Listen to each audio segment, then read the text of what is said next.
We continue with contestable market. We're going into the features of a contestable market. We're starting with profitability. When we talk about profitability, we're simply talking about the profits made in a contestable market.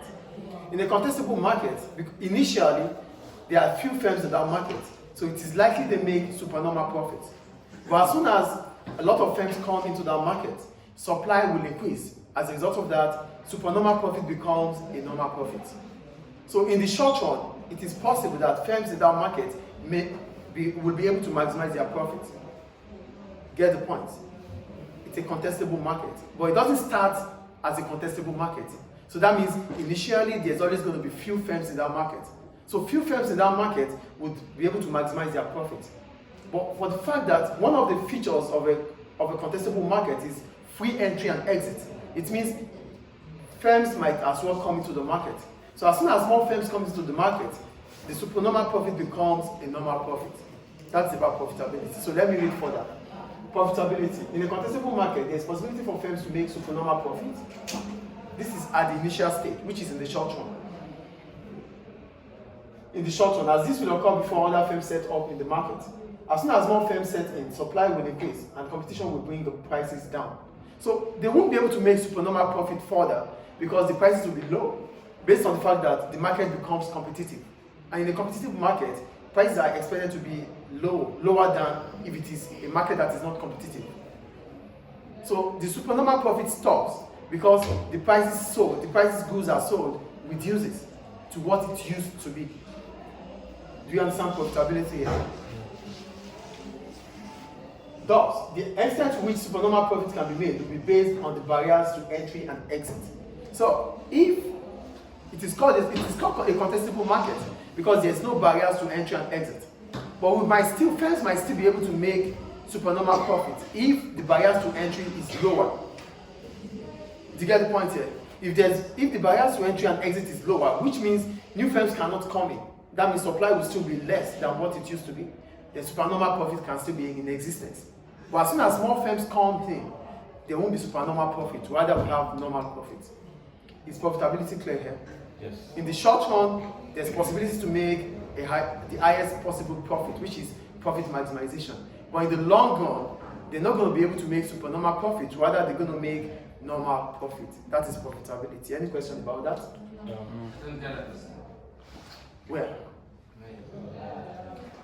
Profitability happens in the short run and in the long run. In the short run, that is the initial stage, where there are few firms in the market. Because there are few firms in the market, supply is less, which means prices could be higher. Supernormal profit is possible. Because at that point in time, consumers do not have choices to make. They have few goods to buy. So that allows firms to charge a very high price.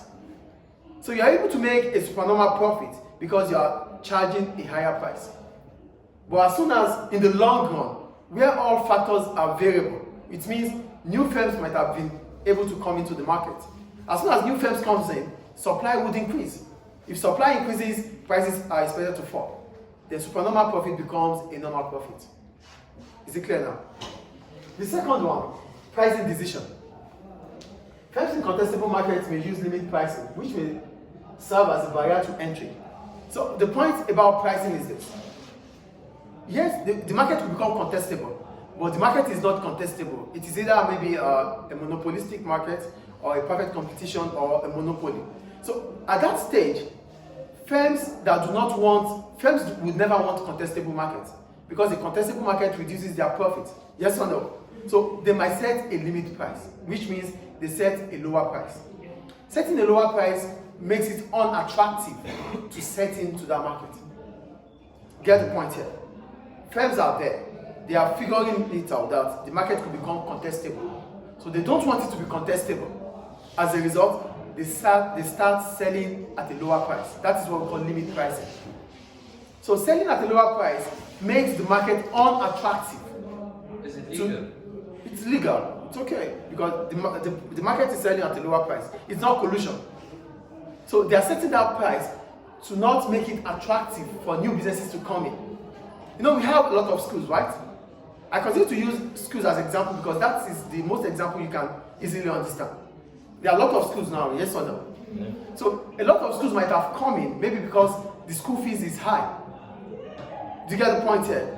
So if businesses in the school industry wants to make it unattractive to new schools to set up, they might set the school fees lower. That is pricing decision, which is called limit pricing. So a school fees that are lower would make it unattractive for new schools to set it. Do you understand pricing decision here? So based on pricing decision, it always depends on how much more people can come in or go out of that industry. So if they set a limit price, it doesn't mean firms will not come in. Firms might still come in, but the point is because as soon as they set a lower price, they are not expected to make a supernormal profit. Rather, they will make a normal profit. But if peradventure new firms come in, despite the fact that the price is limited, they would not make normal profit. The profit becomes a lower one. Get the point here? Setting a low price stops new firms from coming in. They will make normal profit. But eventually, if new firms come in, the normal profit becomes a lower profit. Now we've talked about supernormal, which becomes normal if new firms come in. For price decision, because they've set a lower price, they are expected to make a normal profit. But if eventually new firms come in, the normal profit becomes a lower profit. Is it clear? Is it clear, guys? Yes. The third one, entry to and exit from the industry. The ability of firms to enter and exit from the industry is crucial to a contestable market. We call it a contestable market because there's free entry and exit into that market. For monopolistic and perfect competition, they are highly competitive. They are highly contestable. Why? Because they are competitive. There's perfect knowledge in the market. Firms can be interdependent. Firms can be independent, sorry. So that means in a monopolistic competition and a perfect competition, they are highly contestable, unlike a monopoly and an oligopoly. Why is it different what's the difference between having oligopoly? Why is it that oligopoly and monopoly are not highly contestable? They are not highly contestable because for the monopoly, there might be a natural monopoly, which means it's government. If government is setting it up, that means you cannot contest with government because government controls the society. Do you get the point I'm making here? Yeah. For a monopoly, it could be a natural monopoly. If it's a natural monopoly, which means it's from government, we cannot contest with government. Electricity is still electricity for as long as I know. General Electric Company of Libya is still the one in charge. It is a natural monopoly. It cannot be contestable. That is electricity. Then we talk about oligopoly. Oligopoly might not be contestable because we have few large firms dominating the industry. So those few large firms dominating the industry might make it difficult for new firms to set into that industry. Why? They might use advertisement. And they might restrict supplies. Do you get the point here? Oligopoly and monopoly, they are low. There's tendency that there's no contestability in that market. For monopoly, because the monopoly might be a natural one. If it's a natural one, you cannot contest it. For oligopoly, because there are few large firms dominating the industry, it means those few large firms decide the supply, the factors of production within that industry. So that makes it non-contestable. But for a perfect competition and a monopolistic competition, there is perfect knowledge about the market. Those ones are contestable. Do we understand? Yeah. So that's about entry and exit. And the last one is the significance of sunk cost. So the market will be contestable if the sunk cost is low. The market will not be contestable if the sunk cost is high. And we know what sunk cost is. The amount we have to spend if we are leaving. So here I wrote, the extent to which a market can be contestable depends on how much is to be gained or lost on equipment and facility used in the course of starting that business.